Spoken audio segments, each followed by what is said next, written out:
చాలా important topic my dear friends. దీంట్లో చాలా రియలైజేషన్ కూడా ఉంటుంది, జాగ్రత్తగా వినండి.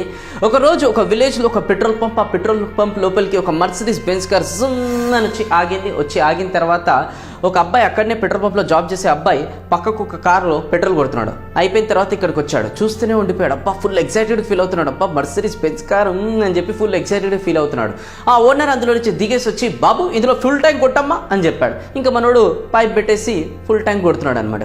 పెట్రోల్ కొట్టుకుంటా కూడా ఆ కార్ని అలానే చూస్తున్నాడు. అబ్బా ఎంత సూపర్గా ఉంది ఈ కారు అని చెప్పేసి అలానే చూస్తున్నాడు. అప్పుడే ఓనర్ అడిగాడు, బాబు నువ్వు ఏదో ఆలోచిస్తున్నట్టు. అవును సార్, ఇది నా డ్రీమ్ కార్ సార్, నేను కూడా కష్టపడి ఏదో ఒక రోజు రిచ్ అయ్యి ఇలాంటి కార్ కొనాలన్న డ్రీమ్ కార్స్ అని అనగానే ఆ బిజినెస్ మ్యాన్ ఎవరైతే ఉన్నారో సూట్ వేసుకొని మంచిగా పర్సన్, బాబు నిన్ను చూస్తే ఏదో టాలెంట్ ఉంది, నీ లోపల కషి అనేది కనిపిస్తుంది, ఒక పని చేయి, ఇగో ఈ విజిటింగ్ కార్డ్ తీసుకోమ్మా, రేపు నా ఆఫీస్కి వచ్చేసి నీకు కొన్ని అలాంటి బిజినెస్ టిప్స్ నేను చెప్తాను, ఆ టిప్స్ నువ్వు ఫాలో అయితే నువ్వు కూడా ఒక బిజినెస్ మ్యాన్ అయ్యి రేపటి రోజున ఏదో ఒక రోజున నువ్వు కూడా ఇలాంటి కార్ని నువ్వు కొంటావు అని చెప్పి ఇక కార్ ఎక్కేసి అబ్బాయి వెళ్ళిపోయాడు అనమాట. బిజినెస్ మ్యాన్ వెళ్ళిపోయాడు ఇక అక్కడి నుంచి.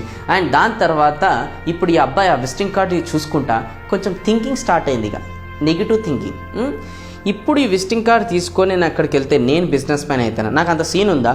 ఇప్పుడు ఈ కార్డు తీసుకొని నేను అక్కడికి వెళ్తే అయినా రేపటి రోజున నాతోని చేపించరాని పని ఏదైనా చేపిస్తే తర్వాత లాస్ నాకే. ముందే టీవీ ఛానల్లో కూడా ఈ మధ్యకాలంలో అలాంటి న్యూస్లు కూడా వస్తున్నాయి అని చెప్పి ఇమీడియట్గా విజిటింగ్ కార్డు అక్కడ డస్ట్బిన్లో పడేసి బికాస్ ఆఫ్ నెగిటివ్ థింకింగ్తోని దాని తర్వాత మళ్ళీ రొటీన్ లైఫ్ అదే పెట్రోల్ పంప్లో పెట్రోల్ కొట్టుకుంటూ ఉన్నాడు. ఇంకా అట్లా 3 years గడిచిపోయింది. 3 years తర్వాత మళ్ళీ అదే పెట్రోల్ పంప్లోకి ఇంకో బ్లాక్ మర్సిడీస్ బెంజ్ కార్ జుమ్ అని వచ్చి ఆగింది.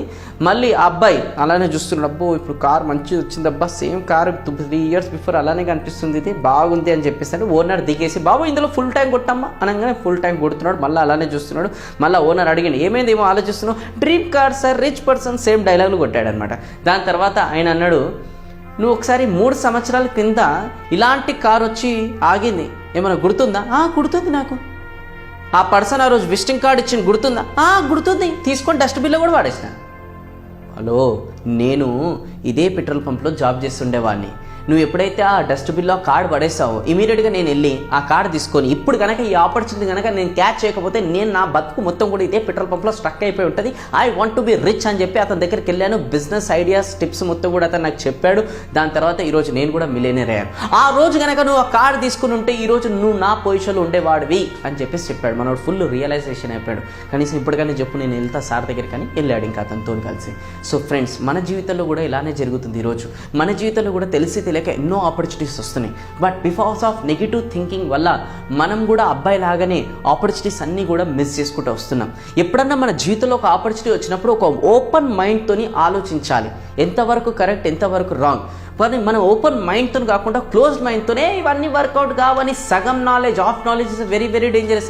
సగం నాలెడ్జ్తోనే మనం కూడా ఏం చేస్తున్నామంటే ఇలాంటి మిస్టేక్ అబ్బాయి చేసిందే మనం చేస్తున్నాం మై డియర్ ఫ్రెండ్స్. ఇక్కడ నుంచి మీ జీవితంలో ఎవరైనా వచ్చి మీకు ఆపర్చునిటీ ఇవ్వడానికి ట్రై చేస్తుంటే అది బిజినెస్ రిలేటెడ్ అని కావచ్చు, కెరియర్ రిలేటెడ్ అని కావచ్చు, ఇంకేదైనా రిలేటెడ్ కావచ్చు, ఫస్ట్ పూర్తిగా వినండి. ఓకే, పూర్తిగా విన్న తర్వాత డిసిజన్ తీసుకోండి. ఎందుకంటే పూర్తిగా విన్న తర్వాత డిసిజన్ తీసుకుంటే మేబీ హూ నోస్ రేపటి రోజున ఆపర్చునిటీ మీ జీవితాన్ని చేంజ్ చేయొచ్చు కదా.